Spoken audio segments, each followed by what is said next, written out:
Tayyip Erdogan, the Turkish Prime Minister, who since last summer's civic rebellion across urban and coastal Turkey, when hundreds of thousands, if not millions of people revolted against his increasingly intrusive and pious paternalism, has hit a bit of a wall, which I don't think he was expecting, with accumulating evidence of corruption reaching into his inner circle.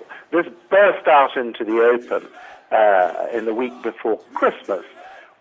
Colourful stuff appearing, not all of it entirely verified, about mountains of cash being discovered in shoeboxes and so on.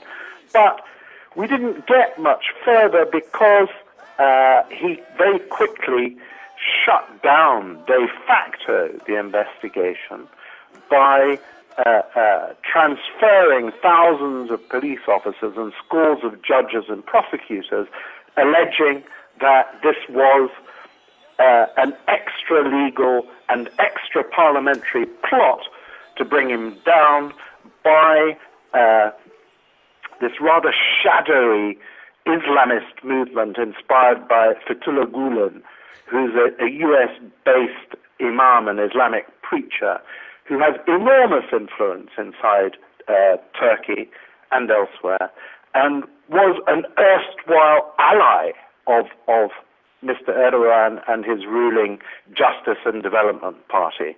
The latest blow against Mr. Erdogan was the release on YouTube of an audio tape purportedly put together from phone taps, which is allegedly a conversation between the Prime Minister and his son Bilal about the need to hide tens of millions of euros.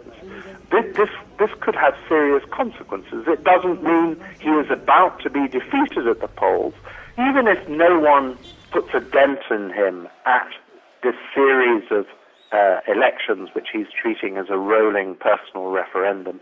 Things can still go badly, if not personally for Mr. Erdogan, for Turkey.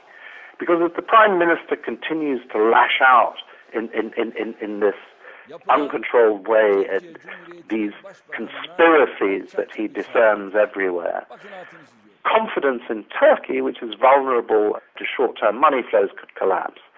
The battle will meanwhile continue to rage inside Islamist ranks, testing whether there are enough people who want to salvage the ruling party from the whims of one man, or if, as a co-founder of the party suggested to me privately last week, the Erdogan project now faces implosion. David Gardner, Financial Times in Beirut.